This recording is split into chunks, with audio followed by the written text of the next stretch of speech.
company, Shas Innovation, and he has an illustrious career. And what is most interesting is he is applying what a lot of us are doing, centralities and all that, into real life applications to analyze networks in companies. So this is the most interesting part for me. Other than other mergers, dia ada macam-macam data. So he was previously a lecturer at UTP, right? And then he did his PhD in business analytics. Before that, engineering.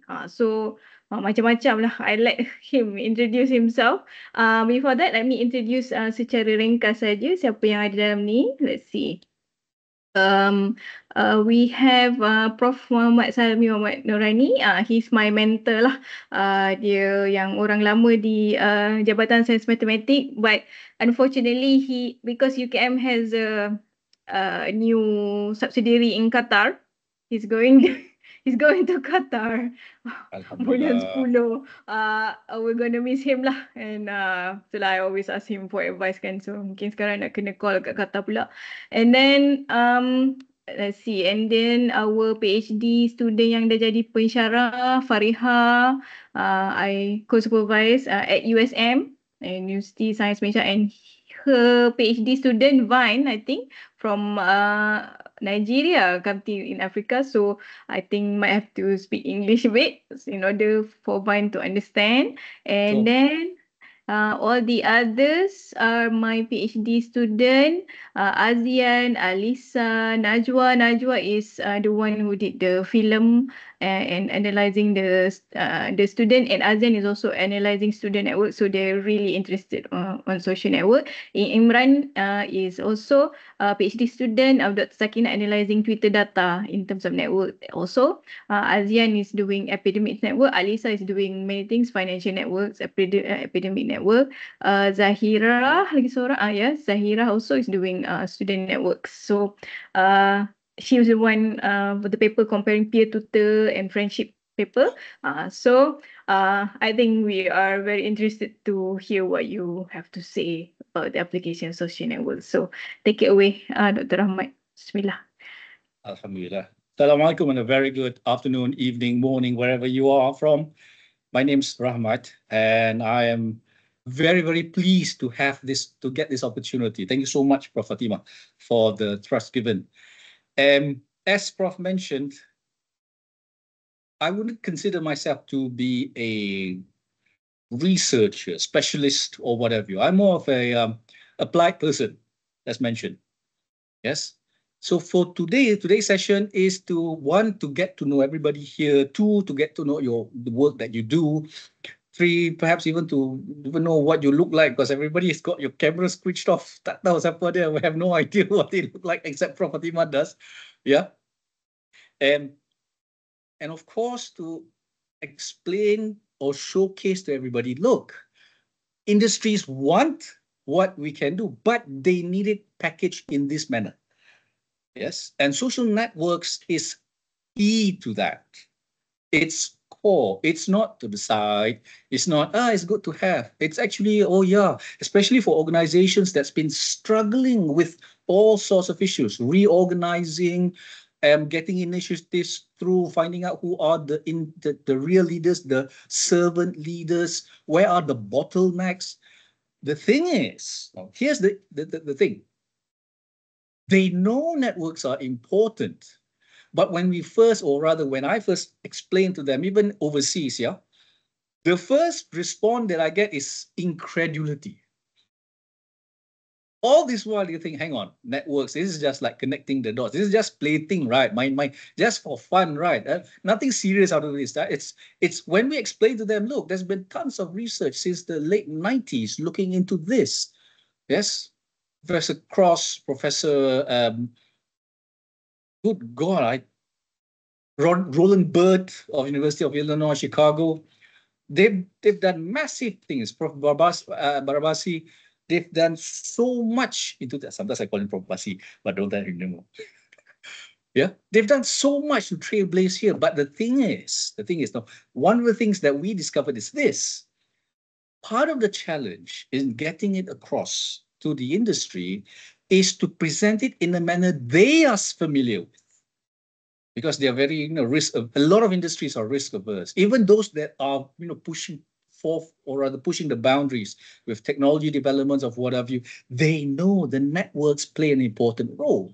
Yes, but if we don't present it in a package, in a way, the same findings, the same analysis, but we don't package it in a way that they can appreciate, they will say, "What? Really? Huh?" Yes, and I'm not talking about Malaysian companies. Malaysian companies are worse. They are worse. Yes, I'm talking about foreign firms, foreign organizations, CSIRO of Australia, yeah, the UK Economic and Social Research Council. So, yes, it's the field of research that you've chosen is a difficult one, not necessarily to just do the research in, but to really get people to see, this is the value. Okay, now I can get my head around it. Yeah.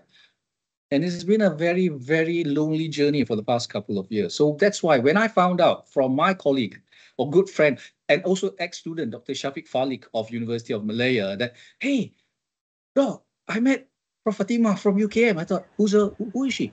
She does this. When I looked at it, I thought, Alhamdulillah, I've been praying and also looking for, because when we get client requests, the amount of work that comes in shows me that, okay, I can't do this by myself. I had to rely on, my contacts, my Malaysian contacts elsewhere in Germany, in Brisbane, and what have you. Yeah. So it's good to know that at the risk of sounding like a Liverpool supporter, of which I am not, you will never walk alone. Yeah. No, I am not a Liverpool supporter. Just to clarify on that. Okay, moving on. Yeah. You notice that the title, as mentioned by Prof. Fatima, is Social Networks and Social Capital. Yeah. And there's a reason behind that. And I want to actually impart upon that with the intent, that when some of you grad, the first thing that you choose to is, hey, where's Dr. Rahmat? Hey, Dr. Rahmat, you got a job for me lah. You got and more analytical work. You got more work to actually integrate some of the latest algorithms or some of the latest sociological findings, because it takes a lot of work to convert those sociological findings into codes. It takes a massive amount of work. In understanding the mathematical equation is one thing, converting that into code is a challenge. Validating that the code works is another thing. So there's a lot of high value add work. Not a lot of organizations really appreciate it at this particular juncture, but we are beginning to see the tide turn. Yeah. So allow me to share my screen, see whether we can get this working properly. Okay, let me see now. Probably, let's see, does this pop out? Yes. As we can see. Okay. Launching. Can you see it as a full screen, or is it just still a full screen? Full. Okay. Full screen. Okay. So the tool that we've developed over the past couple of years, which is just outpouring, not the right word, but I think you get my gist from my research. Yeah. So titled Social Radar, or we shorten it as SORAD. Originally, it was trademarked as capability, not capability, capability. But a lot of our clients say, hey, in Malaysia especially, cables have got a lot of negative connotations. Can you change it? No, change it to what? So Intel people said, it looks like a radar. It looks like one of those spider webs radar. Call it social radar lah.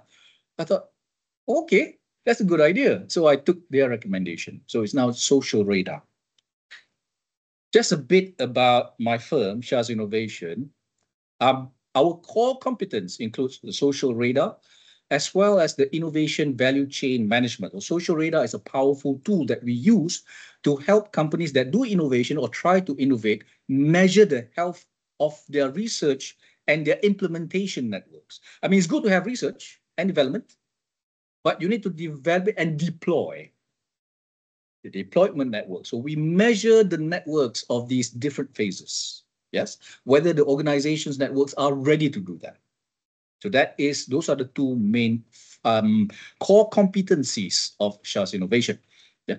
At the same time, through our interaction with industry, we also learn what is it that they need. So one of the jobs that I do is to simplify that. Yes. So we don't change. I mean, if I want to use the education term, we don't change the syllabus, we change the way it's presented. It might be simplified, might be dumbed down, yeah, so that kids, tomorrow I'm actually teaching kids, believe it or not, 5 to 8 years old. Yeah, 5 to 8 years old. How do you actually teach this to 5 to 8 years olds?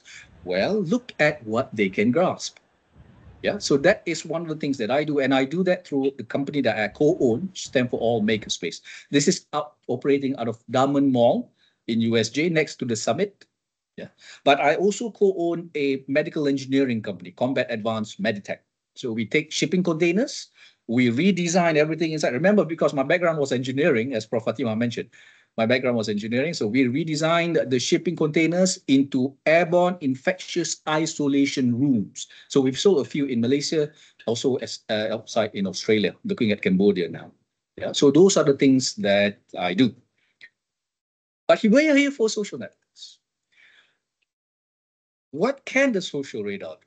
With social network element included, we can, one, look at who is truly connected. Across which department? I think you know this. You've been doing this for years, perhaps, some of you.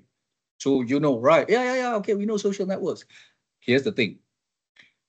A lot of the industry asks, okay, it's good to know who's connected to who, but it's not good enough. We need to know, yeah, where are the formal and informal channels? Who are the informal power brokers? Remember, between us, yes, or centralities, different modes of centralities. Yes, we need to understand what those centralities are, because some centralities matter more than others in certain contexts. And they're relying on us. They're relying on us. The industry is relying on us to leverage on the right switches, I like to call it. Yes, because so every version of centrality or mode of centrality is like a switch. Allow me to just slight segue from our discussion here. I used to be an automotive engineer as well as researcher. And I did a lot of computational fluid dynamics. And in a lot of those softwares, there are a lot of click. There are a lot of checkboxes. There are a lot of models that you can use for turbulence, for combustion, for what have you, yeah, for boundary layer flow. It's similar here. We need to understand, right, which of these centralities matter. And I believe some of you are better at it. I'm more than happy to actually hear your thoughts, your findings, your perceptions on which ones matter. Anyway, I've spoken about the two top elements. The three top thing that industry wants to know is, okay, so here are networks. What drives these networks? What holds it back? Because those are the things that matter to industry. Those are the way they actually operate. Yes. If they find out, if you tell them, right, your networks look like this, these are the drivers, these are the things that holds it back. So put your money into things that drives it forward. Stop putting money into things that holds it back. Or don't do it. Or perhaps there's a reason you want to hold it back. Leverage on these. See? So you can accelerate and decelerate. You can give them a form of control. That's what industry wants to know. They may not be interested in all the theory. They may want to hear the terms, because they want to know, hey, do these researchers really know what they're talking about? Okay, they do. Right, moving on. Yeah. But they wouldn't be interested to know the details. We would. Yes, we would, but not them. Because they want to know, okay, what influences the culture, the behavior, and of course, the performance of my organizations. They have a feeling networks are important. That's why they have hierarchies. Yes, they put hierarchies in place because they think, okay, these are the networks that control our performance. Guess what? We are going in and telling them, no, it doesn't.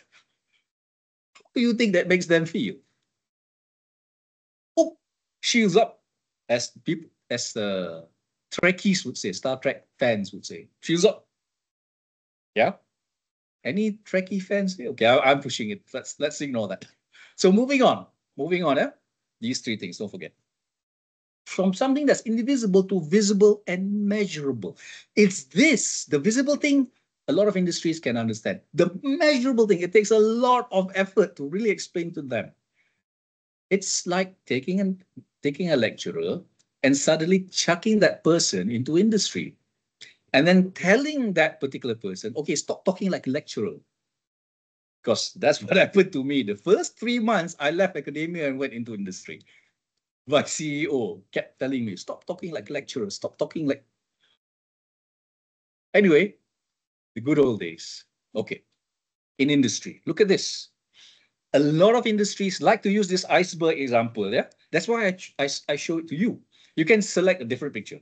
Yes, because they understand what they see and what's underneath is extremely small. There's only maybe 10%. In icebergs, only 10% of the iceberg sticks out of the water. So can you imagine what's underneath? So in industries, in businesses, they understand these. They struggle with this. Yeah. The org culture, you can look at the screen saying strategy, vision. You can find all sorts of version of cultural icebergs. Yes. This is not the only one. But the one underneath, yes, there are things that drives the iceberg in a particular direction. And an iceberg being massive, once it moves, trying to change the direction is a struggle. I'll give you an example. A client of ours, a subsidiary of DRB HiCom.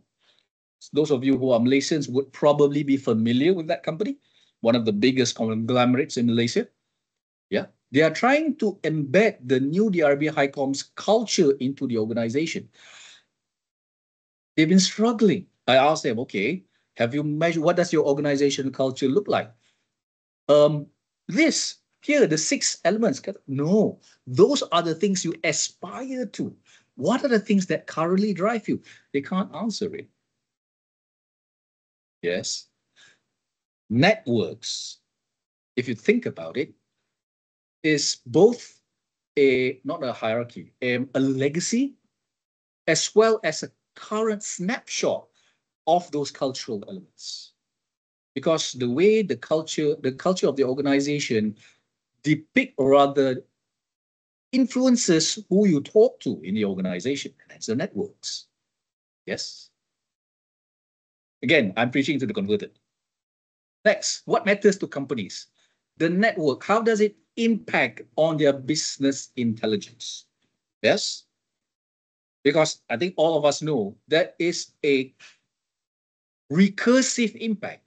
We, in our network, influence people around us, but in turn, people around us influence us. So this recursive relationship is very complicated. It's complex. You cannot use normal regression. I have had a lot of arguments with traditional statisticians, telling them, no, cannot. Social relationships, you cannot use SPSS just like that. No, it won't work. These are the, no, it can work. Okay, you try it lah. Because it makes the assumption that all of these factors and what have you, there's no collinearity. Yeah, they are all independent of each other. No, they're not. Social relationships, they are not. If I know B and B knows A, there's a high probability either I know A or B will introduce me to A, especially if there's a high level of trust between me and B and A. Yes. So that interrelationship, that collinearity is very messy. Social networks presents a way. Part of the reason why there's a level of incredulity, because there's a lot of other consultants out there who sell the traditional approach. So much so that when we come with this advanced approach, they say, boleh ah? Or like that CIMB advertisement by, I've forgotten the gentleman's surname, but Yu Hang, a very well-known Malaysian filmmaker. His advertisements go like, mengapa tak percaya tu? What, you don't believe this? It works. We've got the data. It's been, oh yeah, okay. So don't be downtrodden when in your first meetings with industry, that's what you hear. It's normal. Hey, I've gone through it for the past 5 years, 6 years, okay? Right, moving on. Scenario 3, selecting the right members. So this is the challenge. Yes, you've already have the network, Now there's a new hire. How do you know the new hire can fit in the network? Because they haven't been analyzed. Yes, they are not included in the network. You can only measure the suitability of this person once that person is embedded. So that's the other thing that makes people wonder, network analysis, social network analysis, got value up. New hire, how to know? I'm here to actually explain to you how we do that. Yes, and how we've been doing that for industry. Anybody want to send your CV already to me? Next, moving forward. Keep that in the back of your mind. Okay. Traditional business intelligence, traditional methods in HR or whatever they look at individuals as Lego blocks, as you see there. But in organizations, we know, businesses, industry, they know is how the blocks come together, is how they're integrated, how they collaborate or how they don't collaborate. Yes, when you have structural holes between organizations, sorry, let me know if these phrases don't make sense. Structural holes, how many of you know what that means? Structural holes. I'm looking for the chat box, but I can't find the chat box, bro. There must be a chat box here somewhere. I think like maybe half of them don't know what structural hole is. So okay. Very important for industry. Structural holes. Yes. In normal hierarchy, they put structural holes to make sure that, this division focus on their job. They don't cross over into other people's divisions. But in reality, all the divisions work across each other, either as friends, work colleagues, or very deep research, or even further than that. Some of them may have really romantic relationships, or whatever. Yeah. So there are reasons why structural holes are placed into hierarchies. But in reality, you know what? Somebody may be, with in a friendship, badminton, basketball, swimming relationship with somebody in a totally different division. And networks capture those. Yeah, maybe I'll define structural hole like yes, a loop. Yeah, like in a network when or TDA when you have a loop or a void. I think we can call that sort of structural holes. It's not completely connected. Yeah. If I'm not mistaken, that's the definition, right? Okay. Let's take a look at an example in a bit of a structural hole. But anyway, moving forward, I'm moving forward right here. In my research, as well as my application of those findings in the industry, what I discovered, and by accident, actually, when I first did my PhD years ago, I discovered that trust was an element of social capital. And Habet and Goschel in 1998, they've taken Bourdieu's earlier definition of social capital and explained, right, because there are social connections, the networks matter. That's what you see on screen right now. The soft skills, the know-who, and the know-how. And this, ladies and gentlemen, industry can get their heads around this because they measure know-how for the company assessment, annual assessment. They don't really measure soft skills. Maybe some of them do, a lot of them don't because they don't know how to do it, which is part of the challenge in getting them to use social networks and the social networks. It's integrating all these three. So networks is key. Without social networks, you only have the know-how data. You have no idea, all right, these people are very trained, talented. We sent them for training and whatever. They look like they deliver. They are our strikers. But we have no idea who's supporting them. I mean, to want to make use of the football analogy based on yesterday's loss. I'm sorry. Moving forward, feel free to use your reaction button, yeah? You can feel free to use it in case you're wondering. Okay? Since all of you are not on screen, kan? Tekanlah butang tu saja-saja. Okay, moving forward. Yeah. So the industry can get their heads around it. The Prof. Fatimah has shown the way. So I hope everybody follow the route that has been trailblazed. Yes. So network is key. Okay, Mr. Zahira, sorry. Yes. So networks are key. Yes.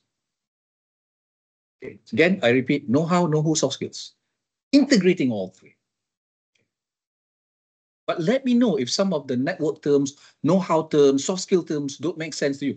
For example, soft skills, if you look it up in even Google Scholar, You find very few papers talking about soft skills. Probably those that are not much cited. You look at relational skills, tons of it. In sociology, in psychology. So that's the research term. Also, the research term for know-how is cognitive. They don't really use know-how. Perhaps as an addendum to the title. Cognitive research is do something, something, something. Know-how in the workplace. Yes, and as well as know-who. Yeah. So when you're doing research, understand that those are not the research terms that's typically used. The one in the yellow box. Moving forward, here's an example. You've probably seen a version of this in other research.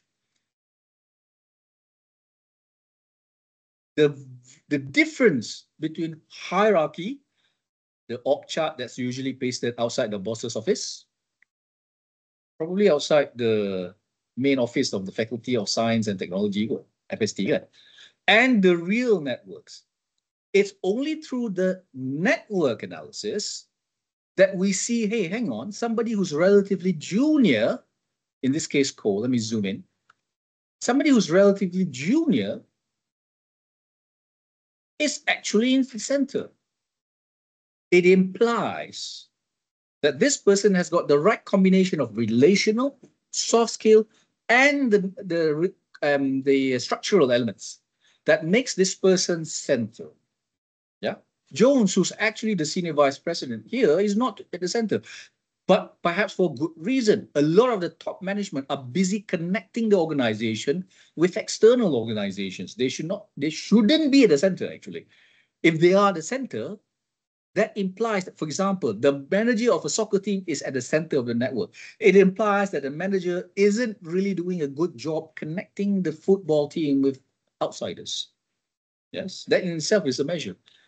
Of course, those some clients with great egos, when we tell them, look, you're the boss, but you're not at the center. Wow, that can't be. I am the most important person in this organization. We have to tell them, no, you're doing your job. The most important person in the organization perhaps is somebody junior. You are not in the center. You're off the side, perhaps not necessarily at the periphery, but you are doing your job. Yeah? Yes. And this is something that I actually excerpted from one of the YouTube videos that Prof. Fatimah shared to me. And I thought, because this is very, very valuable, explaining to people, hey, this is what you do with this network data. Not necessarily relevant to Malaysian companies. They struggle with this. Yeah. So these are some of our clients that have benefited from our research, or rather from our social radar tools. See, half of them are actually external foreign companies or MNCs. JLCs, even they are a bit long story. Perhaps we can have a chat over in UKM when I come over there. Oh, before I forget, I'm actually an associate consultant of social metrics of UKM's Anthropotech, the commercial arm of KITA, Institute Kajian Etnik. Yeah, you can look it up, Anthropotech. Rahmat Shazi over there, associate consultant of social metrics. So I have done some social metric works under KITA, delivering to aerospace clients.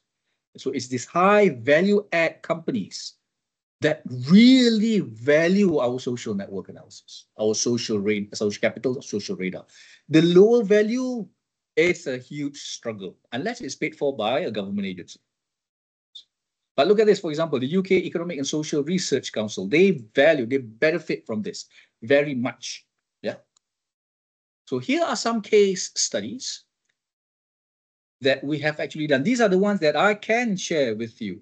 Case study 12 is not ours. That's actually an analysis of the Washington Post into how Trump won the first 2016 election for him. Yeah. But we've actually taken all the text, we've actually adapted and abridged it for a social network example. But let me show you an example of how we make use social networks. So here's one particular case study. Yeah? I call it case study 5, retrenchment management. Ladies and gentlemen, in companies, firing people is not easy. Most of the time, they are totally driven by the cognitive scores, purely the know-how. Hey, this person got skills. Is the person really delivering? Let's put it on the cognitive or not delivering out, or put them on DI, disciplinary, forgotten what I stand for, inquest, I think, DI or something like that. Those of you who have been in industry would probably know what I'm talking about. Yeah. So this particular client needs to find out why initiatives fail. So what we did was look at the divisions. The organization is divided into 3 divisions. Here it is. In 3 colors: yellow, red, blue. So red is the central management organization. Yellow is the palm oil plantation. Blue is the one in the hospitality industry. Yeah, here we go. Red, yellow, blue. Now, what we've done is we've looked at the networks between the organization and then measure the know-how as well as the soft skills between these people. Because as you'd imagine, when we want to create a network, we actually ask the name generator question. Who do you go to for this? Who do you go to for that? Blah, blah, blah, blah, blah, blah, blah. With the assumption that, for example, you go to this person because this person has got skills, right? You go to this person because you trust them, right? But rarely do we actually ask those questions. When you ask those questions, you are actually going into the realm of social capital. When you don't, you're still in social network analysis, which in itself is a powerful tool. Don't misunderstand what I'm saying here. I'm not saying that social network isn't useful. It's key. It's key to connecting all those particular elements. And that key is part of the reason why some organizations find it still incredulous. Together, we have to do the advocacy. But getting back to this, though, we look at the networks, we look at people. So here we have the people in those particular divisions, people who are disconnected, totally disconnected to the networks. We look at people who have asymmetrical and symmetrical ties between them. And then we looked at those with highly strong Zimmelian ties. Zimmelian ties was originally proposed by George Simmel, the German sociologist, in the 50s and 60s. But at the time, computers were in their infancy. So they could not actually convert all those theory into algorithms. Now we can. Yeah. And on top of that, we overlay the cognitive as well as the relational elements, the soft skill elements together. That's how we end up with the network that you see on screen. The red lines depict highly strong ties. I mean, if you think about the research by Granovetter back in the seminal paper in 73 and 83, it really talks about the strength of ties. The strength of ties colors that particular dimension, the relationship that you have. But when you look at those driving factors, and there are ways of actually analyzing which factors are driving factors, then you can end up with these networks. Then you can look at the backbone of the organization, which was the slide that I showed earlier, the backbone. So the red lines depict the backbones. Look at what you can see. Suddenly you can see clicks. If you just look at the networks by themselves, you won't be able to see these clicks. It's when you filter out what we consider noise. It's essentially, hey, I WhatsApp 1,000 people. Yeah, but not all of them trust you. Here's the network that shows, here are the people who trust each other. Some people in yellow, the plantation, do connect with management. A lot of them don't. There are clusters. It could be that they are, working remotely. Hence, they have their own clusters. But they don't really trust anybody in management. That in itself shows that there is a break. There are structural holes where you don't expect structural holes to be. Yeah. So in organization, just to share with everybody here, just talking about structural holes. You don't have to talk about all the other constructs. Just talk about structural holes. You say, oh yeah, well that means a lot to us. Wow. Yeah. So this is where we really have to appreciate the power of social network analysis when you start integrating all those particular other elements. because it really opens up their eyes and it helps them manage the problem that they have. With this information, the CEO can then look at, okay, who are the people? Okay, these are the disconnected people. I don't have to send everybody for team building. That already reduces the training costs. One. Yeah. So I'm giving you tips here. I mean, you can even probably open a competing company later against Shas Innovation. But I prefer that you work with us first, then say, okay, now I understand. Bye-bye. Yeah, it's okay. We can have more firms. For your information, in the Southeast Asian region, I was told that Shas Innovation is the only one that's taken it to social capital element. The closest competitor we have at this level is actually in Australia. And they look at the descriptive elements of social capital. They don't look at the networks. So Malaysia has the edge, but I can't do it alone. I will need your support. I will need your help. And I may even need to actually employ some of you. Tu cerita dia lah saja nak kongsi nah. Okay, sorry, suddenly code switching into northern slang. So getting back to this, yes. Based on that information, the CEO could re-engineer the organization, could actually retrench staff that were planning to leave anyway. Yes, saving about 30,000 a month within 6 months, and yet the organization's performance improved. So this is lean. Those of you who've studied Six Sigma or have heard of lean manufacturing, lean management, this is lean, ladies and gentlemen. Reduce number headcount, improve performance. It's not reduce headcount, reduce performance, because that's the traditional mindset. If we actually, yep, and perhaps some of you know this better than me. Hey, if we actually fire 10% of our staff, yes, our short-term profits will increase. Yeah, because you're saving on manpower, right? Yes, this will look good to our investors. I've lost count the number of industries, number of companies that did that. Fire people just before they need to report their quarterly findings, yeah, in the Bursa, Saham and whatever you share market, so that your shares look good. You can use this data. You can use the analytics to tell them, look, you want to get rid of people. These are the people you want to let go whilst maintaining or even improving your performance. Don't just let go willy-nilly. Don't just use cognitive data. Don't just use their KPIs. Because KPIs, or this is very serious, this is very sensitive for university researchers. Don't just use their KPIs, because KPIs don't measure how much midfielder work they do, how much connecting work they do. Yes, when they are core within the organization. I like to use the word midfielder. I'm a soccer fan. Yes, though yesterday after 1 a.m. wasn't so much a soccer fan. Moving forward, yeah. So this is an example of how we use social capital, the social radar, to actually advise industries. Yeah. So that's one example. Let me see whether this one. Okay. This is another example. This is actually from a MNC multinational based in the northern part of Malaysia. Yeah. Now, this particular MNC gets a lot of its input from the United States. And the Americans like to tell them, look, when it comes to selecting leaders for the organization, you've got to actually select drivers. You've got to select people who are very dominant. That's what the Americans like to say. Okay, so what's the problem? So this company told me, it's not working. We've had to reorg ourselves 3 times, still not working. What's going on?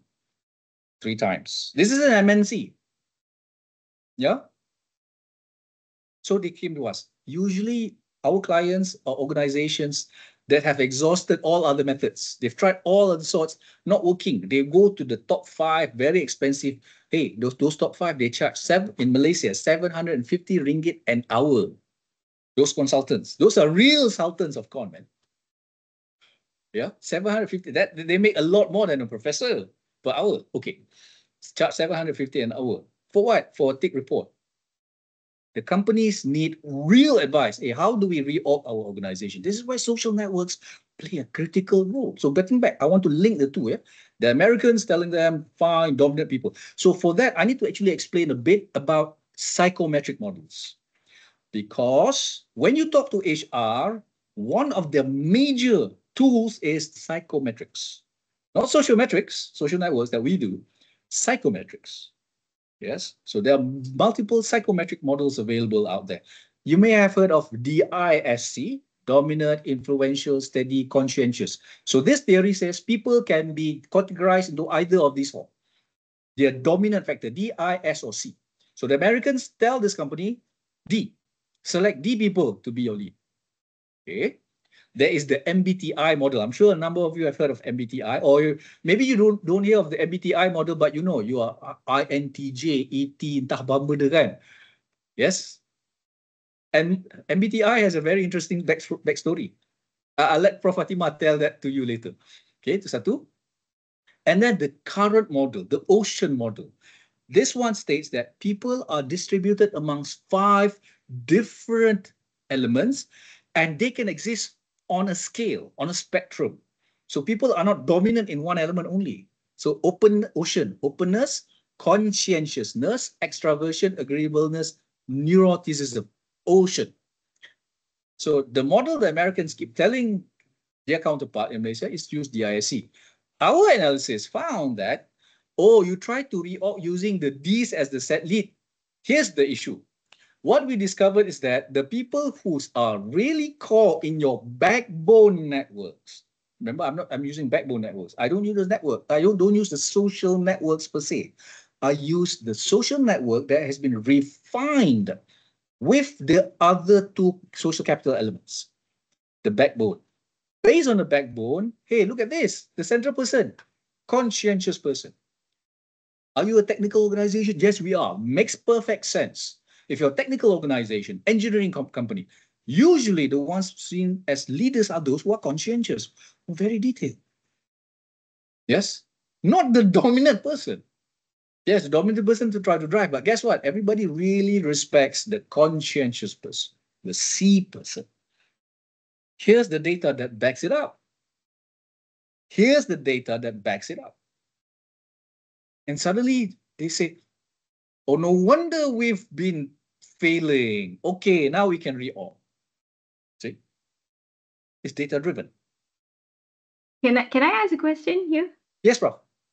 Maybe in America it's the D one will work, but maybe it's because of Malaysia and our culture, because this is Malaysian company kan, in the northern side of Malaysia. So, is there any such research done in the US, and that's why they want all the D person? And maybe this is something we can highlight in terms of cultural differences, macam tu?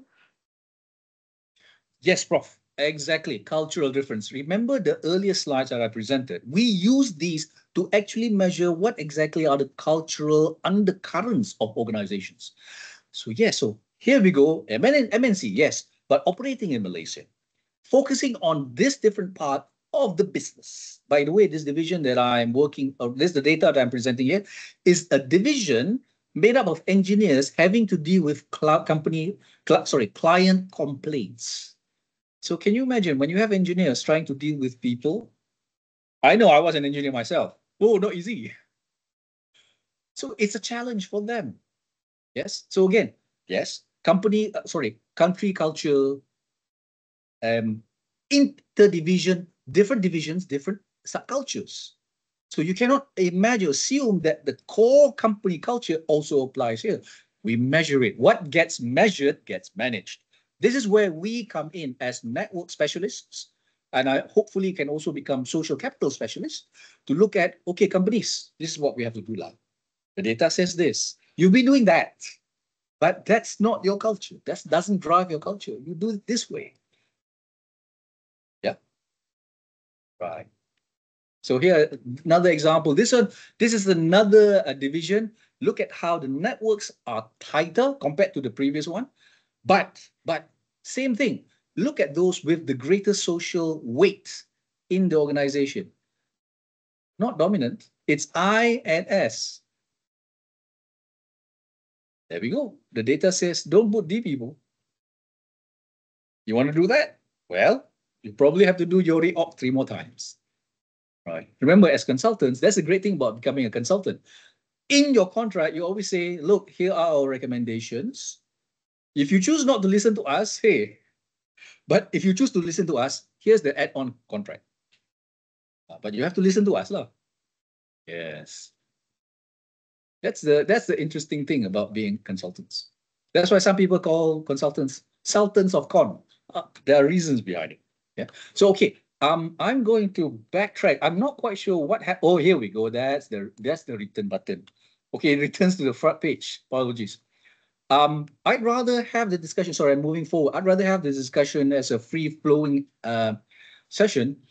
Perhaps, do you have any questions? Are there any networks you'd like to take a look first before we have our chat? Maybe we'll take a look at one more example here before we have a free-for-all. Whatever questions you can ask. Ahmad, sorry, I use a contraction of Abang Rahmat. Ahmad, that's up there in the north, Ipoh, Kedah, and whatever you. Yes.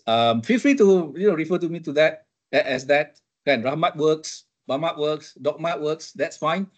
So that we can actually have any particular concerns that you may have, like boleh cari makan ke? Seriously, can not? How? Let's talk about it. Yeah. So any other examples, any other case studies you'd like to take a look? Okay, let's ask. Anyone wants to ask Dr. Rahmat to share his interesting case studies? Can I request for case study 10? Sure. Zahira. Yeah, because she Thank you. does education network, so she's Lovely. Thank you. Thank you for the request, Ms. Zahira. So Okay. here it is. So here's the background story. When I left academia, I went to the aerospace industry. So one of my first jobs was to fix a program that was going haywire. Yeah. So it's a series of Malaysian students in universities, multiple groups, but here's one group that was in trouble. Let me share that lah. Yep. So I think about 20 students in a UK university. We had a coordinator on the ground. She was struggling to get this group to listen to her. The whole group performance was dropping. So she asked for help. Hey, can we take a look at how do we actually, what's wrong? What's happening to this group? Yes. So the first thing we did was here we measured the study and friendship networks. Take a look at who are the central friends. Yes. And this is what we discovered. So we have a series of people. Yes. But at this juncture, it's still social networks. We haven't actually collapsed the social capital element because at the time there was just not enough money to develop the systems. Okay. So what we found out was that in this network of people in this particular organization, or rather in this trade student group, the coordinator has been contacting the people in the green dotted line circles. These two. And they are the ones who are academically inclined, very clever, doing well. The thing is, only two. The rest of them were really failing, going downhill. Okay. Look at the ones in the center. Now, the coordinator did not communicate mainly through these people. Now, in retrospect, when I had discussions with these particular students, I thought I could have made it clearly earlier, because the person here, the top, okay, you can see 3 red circles. The one at the top red circle, that person's nickname is King. King. So could have told, hey, actually, that is the person who's actually central. So based on armed with this data, we went back to the coordinator and said, Kak, I call her Kak, here are the people you need to actually talk to. They are the ones. It's, again, no disrespect meant to those who are academically inclined, is that you want the whole group to improve. These are the key leaders. These are the key leaders. She did that. The coordinator did that. The next year, all of them got through. 2 of them with distinction or first class distinctions. Yeah. When we started this, 3 of them were about to fail. Macam tu. So this is how we leverage on networks to make sure that the whole group's education is taken care of. Again, this is an example that I can share. We have other case studies berkoyan-koyan, orang Perak kata. Berkoyan-koyan. Koyan meaning tons. Koyan, if my memory serves correctly, is about 600 kilograms in traditional measures, 600 kilograms. Yes. Of course, I don't have 600 kilograms worth of paper, of data, but I've got megabytes of data. Any of you want to co-author a paper, I'm more than happy because I don't have the time to write papers. Yes, I got the data. We have the data. So that's one of the reasons why I love talking to all of you, because some of you may say, I need another paper to complete or to graduate because UKM requires me to publish more paper kan. Okay, which data do you have? Jom, let's look at publishing this. Again, I want to make clear, because this data was gleaned through consultancy roles, there's no ethical clearance paper. Tak ada. Yeah, because consultancy, the companies will make use of this information that do influence the staff. Yeah, so if they ask, hey, got ethical clearance? Nope, the data was gleaned last time. It's still there. We can de-identify, we can do all sorts. The factors can appear there. But so that's the limitation. I just want to get it out there. So that's it in a nutshell, Ms. Zahira. Any questions? Anybody have got any follow-on questions?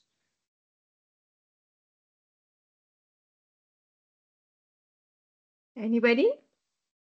Actually, I wanted to say that this is quite similar with Zahira's paper in comparing friendship and peer-to-peer network. Only we didn't actually do any intervention during class time. So we only took the social network and we highlighted that the most referred to person is not the cleverest person, but that definitely we see that finding, but sometimes they are the person with high betweenness and charity, these clever people. But Alhamdulillah, that's good to know. So but the same conclusion as yours lah, you have to target different person and make this other person understand the class better in order to influence the understanding of the class lah. In fact, this is what I was trying to do in Kenovasi. Every year we have Kenovasi at UKM, innovation in education. So this year it will be like next week. This week actually. I am going to present my student network, which is what I did to like memudahkan educator identify student network lah with the questionnaire and all. So we ask question lah, who's your friend? So Zahira has analysed partially this data, Najwa also analysed partially this data. So actually, if we have a lot of this data and we can say that our observation and our hypothesis is conclusive, it will be great lah sebenarnya. Lovely. Just to want to mention, we've got the DV. In this data set, we have the DV because we were asked to do the interventions. So that's why. Jom, let's write the paper. I think I still have the data, the identified data. Boleh, mari. Memang kita orang tak buat intervention sebab tak sempat. Masa tu kutip data pun we didn't have the system, and then COVID, macam tu lah kan. So intervention tu we were planning to do next step. Tapi kalau dah ada data intervention dah, marilah. Do you have, can you share information about gender or ethnicity also? In our experience, no, we were never asked to actually look at gender, to be perfectly frank. I see. Because the clients that we talk to usually are more concerned about the individual behaviors, not colored by the gender, which is interesting because if you think about it from an industry perspective, they don't really care. That's an interesting bit. They don't really care. They do care, for example, I mean, I'm being absolutely open, be honest here. Alamak, this staff not available for a few months because she has to go on maternity. It's not about the gender. It's about, is this person still available? Even if the person is a male, suddenly not available. For example, in one particular case, that person was arrested, male, dah tak ada same impact. So they don't really care. So that's the thing. Interesting. I do understand that there is funding to actually do research into gender, especially from, correct me if I'm wrong, Kementerian Wanita dan Kanak-kanak. But in industry, most of the time, It can be a control, but so far not statistically significant. It's other, again, going back to the culture, it's other things. I may be able to share this particular insight. We were asked to look at gender post-analysis. One particular case for an oil and gas company. Because, now here's the reality I want to actually share, because I was in Petronas. I had to deal with vendor companies and whatever you. The problem with oil and gas companies, the other consulting firms, Schlumberger and whatever you may enter the company as somebody with high levels of ethics and whatever you, meek. If you're a lady, you're very meek. Don't be surprised, 5 years after that, the same person smokes, spews bad language. Yeah, they can deliver the work, but the impact on that person's personality. Now, is that something you really want? The money is good. The money is very good. But when you look at the impact on that person psychologically, again, remember we talk about how networks has a recursive relationship. That's one thing we mentioned to them. Look, the work culture is such that everybody loses their gender. Yeah. I mean, I can imagine that's true. You are who you talk to, what you watch, your environment. Yes. Yes. Very much. The point about gender is because I've read some management journals yang ada kaji social networks. They look at top performers that are ladies and top performers that are men. The social networks are different. So it's actually quite important. Well, dari segi fitrah lah. Mungkin some Western country ni diorang tak percaya fitrah ke apa. So they don't want to look at the gender. But I think realistically, there is a gender issue because there is, I believe that there are differences between male and female. Even though maybe not so big, but somehow the approaches or the differences in how they make friends or how to interact is actually quite important in my opinion. And in fact, Najwa is actually looking at homophily. So do you, I think, do you know homophily? Homophily is like the tendency for people to link together if they're same gender or same race, same school or something like that. So this is definitely an acknowledged factor lah in network sebenarnya. Birds of a feather. Yes. Yes. Very much so. Kan? Yes. The thing is, in our interaction with clients, none of them have ever requested that, except the one example that I actually explained. Yeah, tadi tu. They didn't. Again, it's not to downplay its impact. It's to them, this particular mindset that, hey, we give you a job, everybody has got your pigeonhole and whatever here's job description. It's that particular mindset. Yes. Yeah, but I think maybe you should promote it more to them. Cakap lah, you can highlight women empowerment ke apa in your SDG if you actually do this. Itu kan. Because one of the issues with ESG, because we had new clients on ESG, kan, talking about the S side of ESG. Some of them are very switched on. When they look at S part of ESG, they say, just looking at the number of people, ratio of male and female, is that what ESG is all about? Really? Isn't it about how are these people respected? Are they trusted? Do they play a role in the undercurrent of the organization? Or are they just along? Which one is it? That's why you can bukan sell lah, macam cakap lah, you should give us the gender also, so we can highlight and show you how integrated the female are in the network, or maybe ada group male dengan female ke, not necessarily bad, but maybe we can see who the connected is ke, something like that lah. Because in our student memang ada male female group, it's just natural. Yep. And I sincerely believe that in a lot of scenarios, education, communities and whatever, that plays a central role. When you go into industry, you have to look at, that's where the social capital measurements become important, because you want to actually measure, is gender a driver of the networks? Because in certain organizations, if they are, then that matters. If they're not, then we have to find what those are. Now, allow me to just shift gears a bit. I am a member of the International Social Capital Association, where they focus a lot on the descriptive. So network analysis, they've mentioned about network approach as being one of the methods, but it's not the top method at all. Very few, if any, in the particular association use network analysis. Now, the thing is, they've been trying to use descriptive method, call methods, to identify, okay, what are the drivers of the network? They've been looking at that lah. Or more importantly, they're looking at, okay, what elements constitute social capital across multiple scenarios.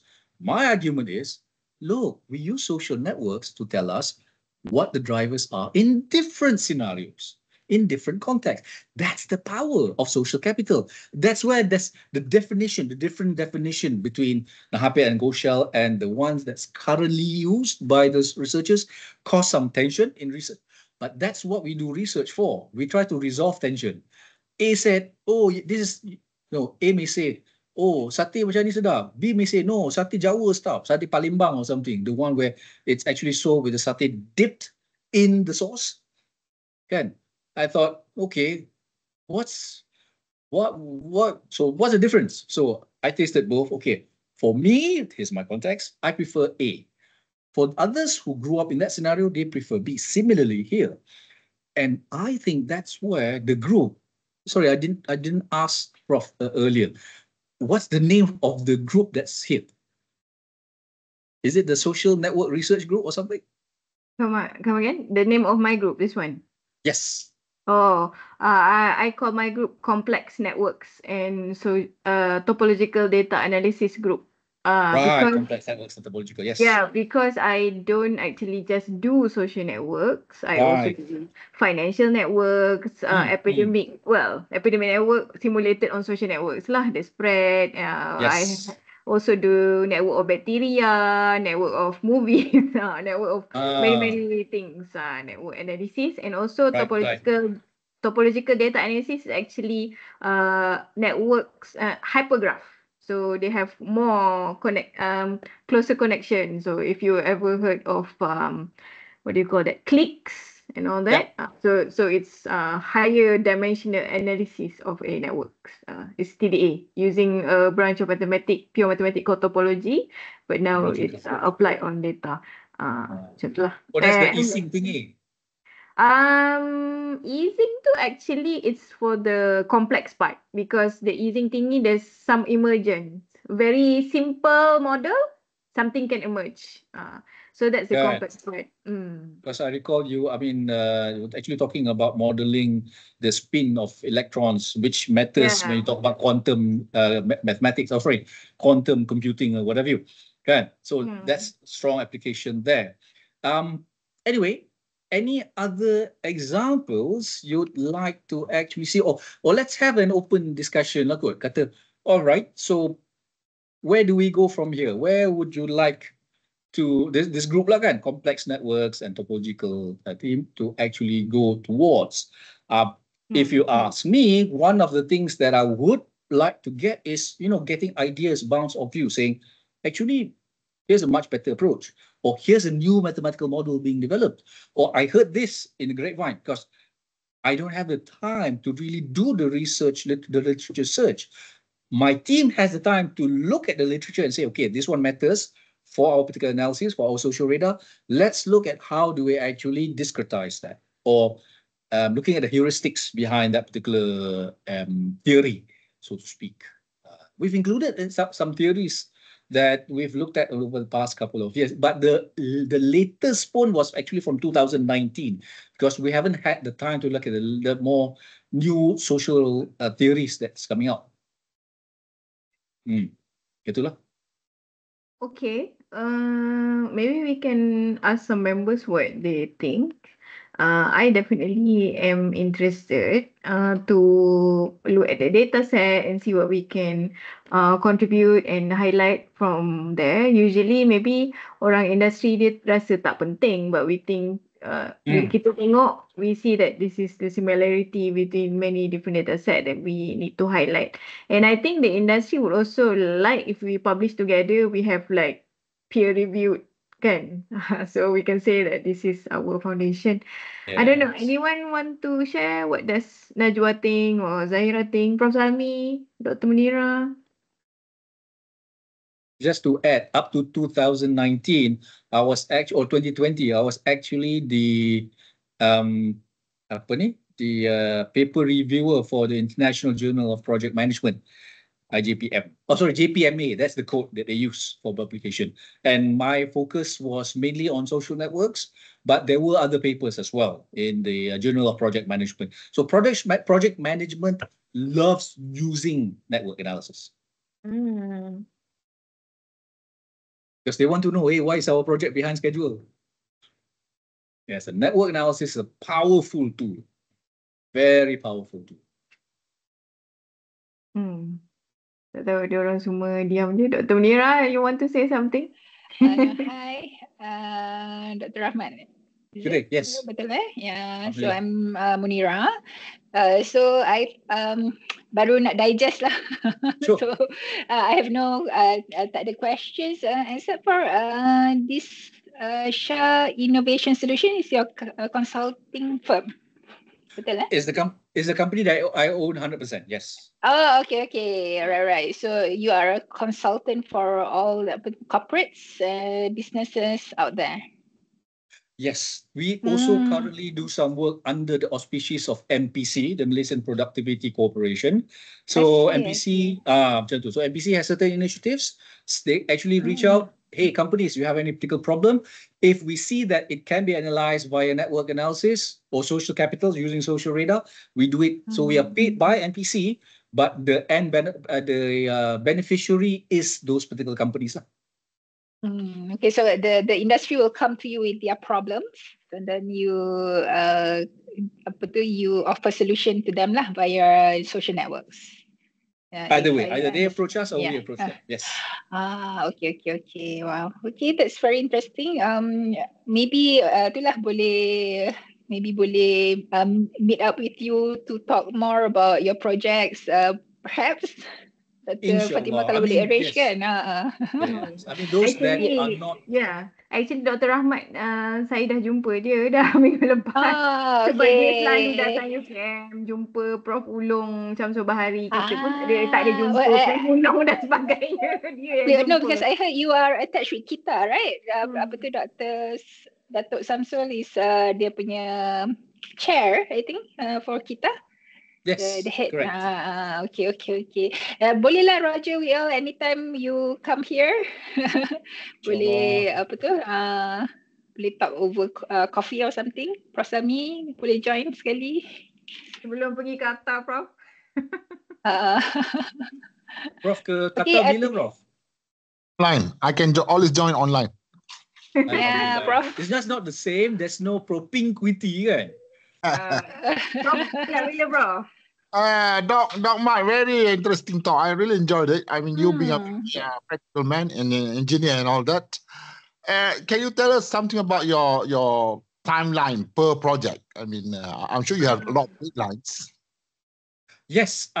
Simply put, if a client comes to us, let's say they've got about 100, 150 people within the organization, we can actually do it anytime, usually within 8 weeks. We're able to actually get the output and the final reports. So what we use right now is a computer stack of different softwares. The last time I had my own software, but I found that using our own software compared to using a computer stack of different softwares that talk to each other is more cost effective. We use my software to just validate that. Kalau dua-dua ni bersama, okay. Or this one, the results are close, then yes, we can actually move on with that. So we do it within 8 weeks lah. Because industry, as you know lah, whenever they come to ask for something, they say, okay, we want it yesterday. Kata, okay, you pay me yesterday lah. Tak boleh kan? Okay. But we have to talk the lingo. So my strength is that I can talk both academia and industry. I can switch between the two. Gitu. Itu kekuatan saya lah. So it makes it easier for them to understand. As I highlighted, if we present the network analysis purely from an academic perspective, they struggle. It's not wrong, but they struggle to actually get their heads around it. The moment we say, okay, we use this data set, we use this data, you have the data, right? Oh yeah, we have. Okay, we can tell them, can make it cheaper. That is my strength. Because when Prof. Fatima mentioned that Prof. Salmi, you're heading over there, I thought, hey, this is the person who can actually tell them, hey, here's our research capability. Here in Malaysia, it's cheaper. Macam tu kan. Because I'm already a consultant of associate of UKM. If you don't use me, rugilah. Kita has been using me, so I think it's an opportunity for FST too. Prof ke bawa business venture sekali nampaknya. Kan? Kali apa Yes, kan? yes. So how big is your team, Doc? Right. So we are currently, I have 3 full-timers, about 15 part-timers all over the world. But mainly Malaysians lah. Mainly Malaysians. I find that this business model works better. It was pushed through because of the pandemic lah kan. Pandemic, okay, we cannot move and whatever. And I learned from a friend of mine from the Czech Republic. I was about to say Czechoslovakia kan, tapi Czechoslovakia dah tak ada dah. So Czech Republic, he's been running his business for the past 10 years in Malaysia, out of Cyberjaya. So he explained to me, okay, this is how you do it. This is how you actually keep a remote team, but you have to meet once a while. So we're about 15 strong lah. So your company is based in Kuala Lumpur? In Selangor, yes. Selangor. Selangor, okay. Selangor, actually. All right. Okay, so thank you for your interesting talk. Nampaknya Dr. Rahmat ni high centrality lah between industry and university and also startups maybe also banyak lah connectionnya. Central person. Mungkin ada yang student-student tu boleh buka kamera because Dr. Rahmat nak minta tengok muka nanti. Yes, please. I mean, it's there's no, again, as I mentioned, since you're doing this remotely, if you're not up there face to face, the least we could do is have that camera on. So there's level of, I remember this word, propinquity. The first time I heard it, I thought, what? So let me stop sharing the screen. Yeah. Propinquity, the face-to-face interaction, because that adds a lot of high strength. Okay, so see Alisa, we can see Oi Cheng Ji. Oi Cheng Ji, can you introduce yourself? Sorry, we didn't get to introduce you. Hi, Prof. Hello? Hello. Yes, we can hear you. Yes. Okay. My name is Chen Jiet. People used to call me CJ. I'm the student of Dr. Fariha. Okay, Fariha, another student. Okay, so there's Vine, there's Oi Cheng Ji, Dr. Fariha student, and this is Dr. Fariha from USM. Oh, jauh, Mai. Dr. Fariha. Yes. Betul. Tu kat mana? Libung Tebal ke kat pulau? Pulau. Oh, kat pulau, I see. We used to, we go there quite often because of our work with Intel. Oops, I should have mentioned. Intel kan? Dah tunjuk logo dah tadi. Mathematics kat pulau, Libung Tebal engineering kan? Yes, exactly. So I'm actually mathematics department. Tell you what, because I'm an IAP for the aerospace school, USM, and they're over in Libung Tebal. So maybe we can actually catch up next time, inshallah, when I'm there for an IAP meeting, industry advisory panel meeting. So I'm an IAP for, at this juncture, 12 universities. Some of them actually in the technical field. The rest is actually in the sociological field. For example, I'm an adjunct professor of UTHM, believe it or not, under the Center of Language Studies. Oh. Engineering. Engineering. But the strength, because UTHM being an MTUN, technical university, so they need somebody who can appreciate the technicalities in communication. So that's why I'm an adjunct professor for them. So it's been very interesting, and this interaction really helps me really understand academia's pain point. So I don't ignore. Biasalah, once you are in industry for too long, sometimes you forgot where you came from. So you have to be reminded, Pamat, these are our issues in academia. This is, we try to talk to industry, doesn't work and whatever. Just to share with everybody, on Thursday, I'll be presenting our innovation communication program to KPT. Please make dua that KPT says, yes, we'll do this. Because then when we do this, we'll be generating a lot of network data. We do this for TNB actually. TNB relies a lot on not on the power network data, on the people network data. Believe it or not, TNB. Yes. Okay, so menarik tu. Jadi mari kita tengok who else is here. So there's Dr. Fariha with 2 students, Vine and Oi Chenji, and Prof. Salmi there. Alisa, Najwa, Dr. Munira here. She's at Jabatan Sains Matematik Actuarial Science. So I do a lot of financial networks with her, but also other stuff as well. And this is Zahira. Actually, Zahira and Azian, they are already teaching at UiTM. So, kena I balik see. UiTM. But Najwa doesn't have any attachment. Imran pun tak ada, I think. And Alisa also. So, if you mungkin boleh hantar CV lah daripada ni Najwa. She's submitting her thesis already. Finishing. And anyone has any question? Maybe you want to ask how is it outside of academia ke? Okay, actually I have a question. Well, I'm not Yes. sure is it suitable to ask Dr. Ahmad or not. Alright, so as a lecturer, alright, we are being demanded to collaborate with the industry, right? But actually, to be honest, I don't know how to start. I mean, collaborate with the industry. I mean, they have their protocol procedure, right? I mean, even though we want to collaborate with them, especially for the data analysis research, right? They have their own protocol, and we cannot easily have a collaborate and get the data easy, right? So maybe any advice from Dr. Ahmad for us as the young lecturer, especially to dive into the industry engagement. Right. Thank you for the question, Doctor. Yeah. So the question is, how do we actually start forming ties with the industry? Yes. Right? Kan? And how do we create a strong tie? Yes. Now, let's think about it from a network approach. So imagine on a network, we are here, we are disconnected with the industry, so industry around us. Okay. So, and because of that disconnection, we cannot sense what those networks look like, what their networks look like, correct? We are actually based on purely a qualitative approach, assessing who is the otai here, who's the taiko, the taikaze. Sorry, taiko being big brother lah, atau taikaze is big sister. Kan? The taiko, the taikaze. Siapa dia orang dia? Tu kasi Cengje. So, how do we do that? Now, what I do, because I'm an associate for MPC and MGTC, Mason Productivity Corporation and Mason Green Tech Corporation. Within there, I look at, okay, which are the MPC executives in charge of those particular industries? Yeah. So, for example, the MPC divides the industry into 14 nexuses.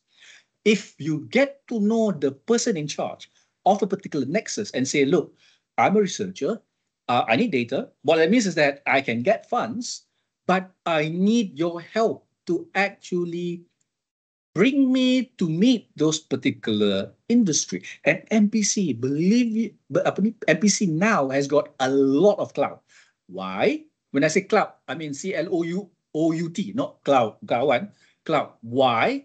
Because they are given the mandate by PMX to measure the country's economy madani performance. So they're getting the funding.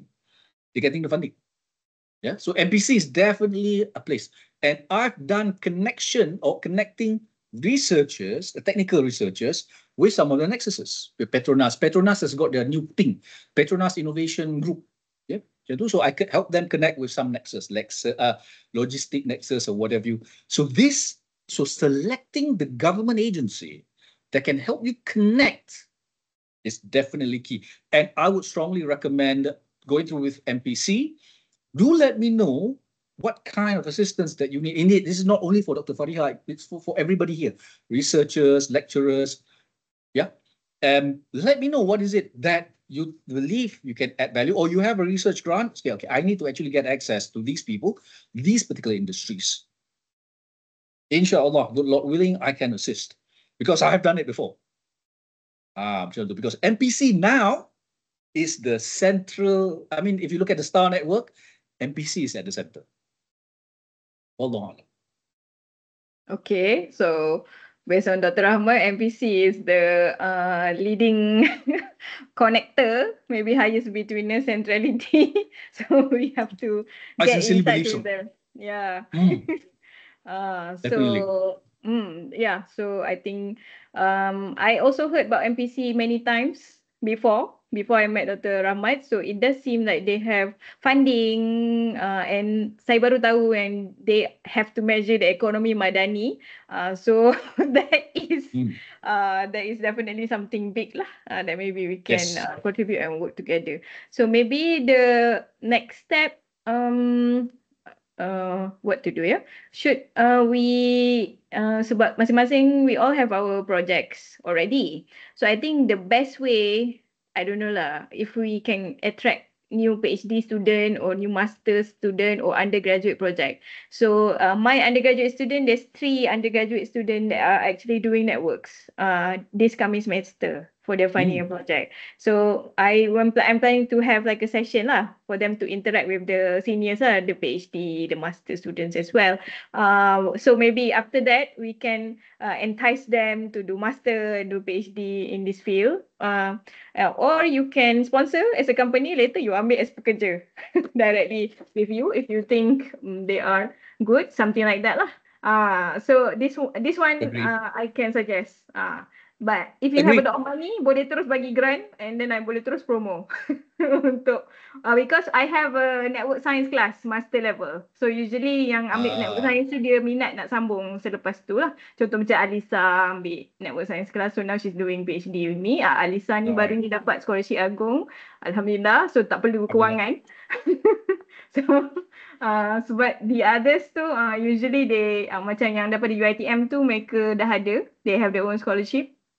But usually mungkin macam Imran apa semua perlukan grant money lah. It's the main mover in order to get student. This is the situation I can see lah. But definitely I'm interested lah to consult or anything like that because I was looking also, tried to get some connection in social science, didn't succeed, but it seems like Kita has a strong connection with you. So we all should sit down, and if you meet with them, then bring us together lah, insyaAllah. InsyaAllah. That's the way forward. Anybody else has any other suggestion? Or want to share anything? Tak ada. Talking about undergraduate projects, I think some of these industrial project can be done by undergraduates, you think? I mean, are they? I think so. Yeah. At this juncture, yes. You have some proposals kan? We can directly salurkan kepada undergraduate. That's true. But this year sebab dah set tajuk, dah tak boleh tukar dah lah, but maybe next year. In fact, Najwa is my final year undergraduate project. She did her network of film actors. But she liked it so much, sampai ke master, sampai ke PhD dan nak submit dah. So, yeah, her undergraduate project submit paper Q1, so okay lah. Although later, and then Alisa, her master project submit paper Q2. So very, very potentially boleh lah. Good idea, Prof. Betul lah tu. So if you already have some proposal, we can use as undergraduate project, master project, macam tu. And in fact, in my data master network science class, memang they have to do a project. So usually if they don't have data, we say, okay, do this one directly in the class. Lovely. So a few things lah that we can start immediately lah. Alhamdulillah, looking forward to that. InsyaAllah. Okay, siapa-siapa? Any other questions? Tak ada. You know, apa? Dr. Rahmat ada. Ya, silakan. Just quickly, so one of the things that MPC is responsible for is to measure our country's competitiveness. If you if you actually read the news, our ranking dropped this year, 27 to 34. Now, obviously, the networks have a very strong impact on that. If we could actually, collectively identify certain industries that have experienced that, or rather have contributed the most to that particular drop, and carry out maybe an analysis at a pretty firm level, economic networks, because we did that as well for one particular client, that because they were trying to figure out where do they actually position themselves between other companies. So similarly, if we can actually get that to be funded by MPC, we can highlight, look, this is how network analysis is useful to determine, okay, this is the reason why our, economic competitiveness dropped. I'm sorry, macam mana tadi companies yang keluar, because we do analysis on companies but using stock market lah. So if they're listed in Bursa, we do analysis, we have a few papers on that. Memang bidang Dr. Menira lah, actuarial science, semua finance kan, dan saya pun ada sekali. So apa tadi, macam mana the companies that keluar, company yang bankrupt, is it? Not really. Not bankrupt, but rather the way they actually interact with, for example, within the supply chain, the networks within the supply chain. Yeah. Here's a real example. Here's a real scenario. Our automotive industry. The Thai's automotive industry is collapsing right now in spite of billions of investment to try to make sure that they become the regional hub. Why?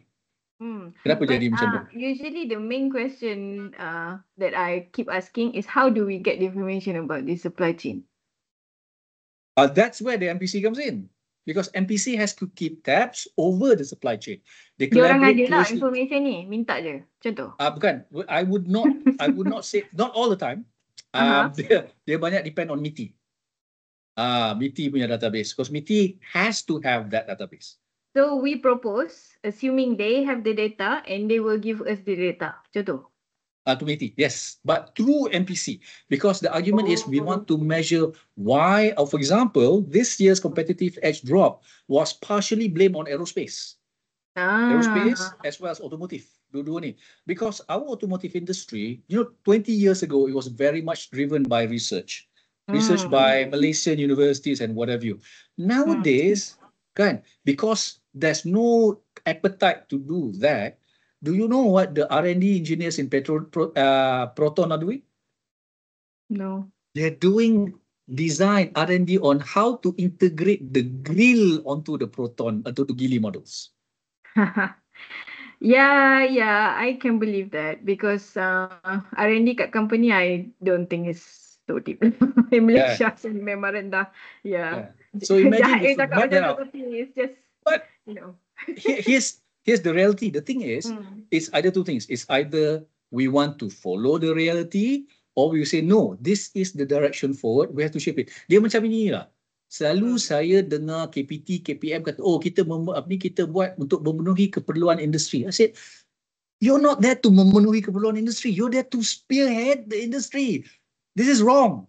Exactly, that's what I said. Sebab dia kata industri kena ikut industri. Cakap, no, kita nak bagi idea baru kat industri. Kalau kita ikut je, inovasinya tak ada lah.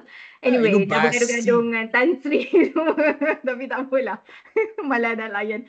Sometimes we have to lah. We have to be the bad cop. So that, 2-3 years down the line, then they call the bad cop tau. That's what happened to me. That's what happened to me.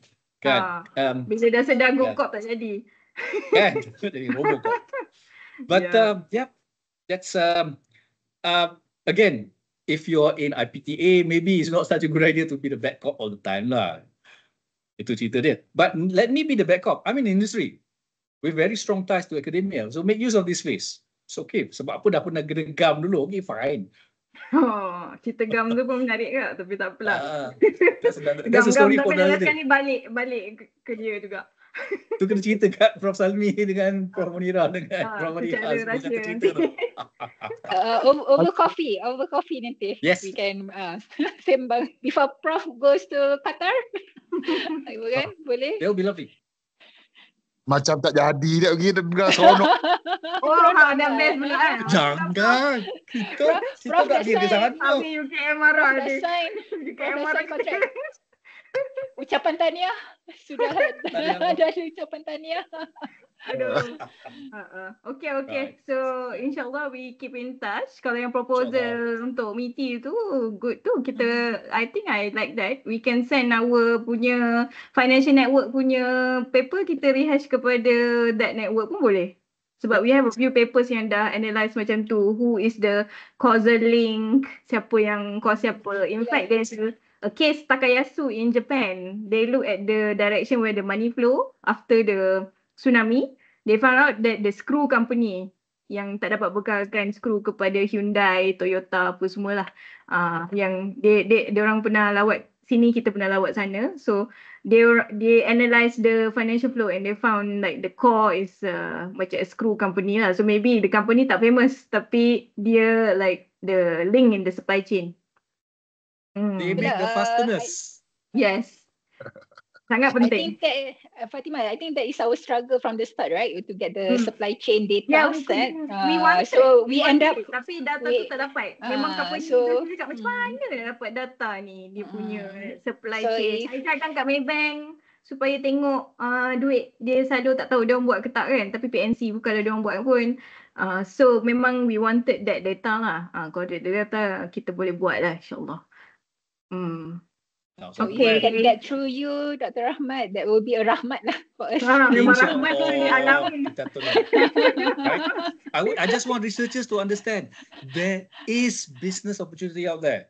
Industry do want us. It's just that they don't know that we're here. So let's go out there in force and tell them we are here. Yeah, make use of our knowledge.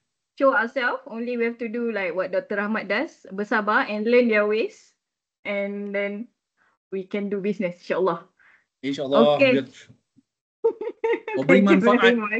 Yes. Thank you so much, everybody. Thank you so much, especially to Prof. Fatimah, of course. Okay. Take care. We'll see you all soon. Okay, bye. Take care. Waalaikumsalam warahmatullah. Okay, see you then. Bye. Assalamualaikum.